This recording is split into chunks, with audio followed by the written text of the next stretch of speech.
دا یو ملګری سوال کړی دی چې بار ملکې بس اوقات مونږ نفل یا د سنت مز ادا کوو او یو کس راشي په ملا ډب راکي او غره پسې رستو ودرېږي نو داسې اقتدا دغه صحیح ده او که نه؟ د هغې جواب دا دی ګوره چې د احنافو په نیز باندې یو کس نفل یا سنت ادا کوي نو د پسې د فرض او اقتدا دا ټیک نه ده. د مقتدی موزي د فرض وي او امام نفل یا سنت وي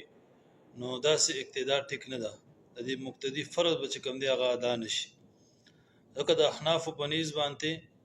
دا امام چې کوم دی د ضامن وي د مقتدی د موز، نو لهدا د دې لپاره ضروری ده چې د امام او د مقتدی موز یو وي یا د امام موز چې کوم دی هغه اعلی وي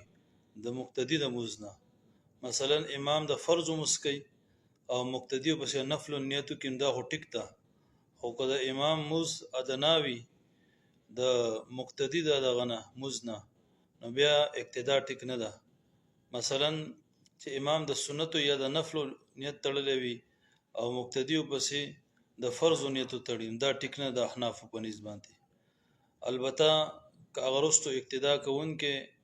شافعي وي، شافعي المسلک وي، نو دغه اقتدا بیا ټیک ده، ځکه د شوافیو په نسبت باندې د امام چې کوم دی د مقتدی د موز ضامن نه دی، نو لهدا دلته د دواړو موز یو کېدل یا د امام موز اعلی کېدل د هغوی په نسبت ضروري نه ده. نو که مقتدی هغه شافعي وي او هغه د فرض اقتدا وکړي هغه چا پسې چې هغه د نفل او یا د سنتو نیت تړلی د هغوی په نسبت ټیک ده، خو د احنافو په نسبت چې کوم دی دا ټیک نه ده، بلکې ضروری ده چې امام هم د فرض نیت وي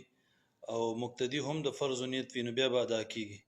که امام چې کوم دی د نفل یا سنت ادا کوي او مقتدی د فرض نیت کوي نو دا بیا ټیک نه ده.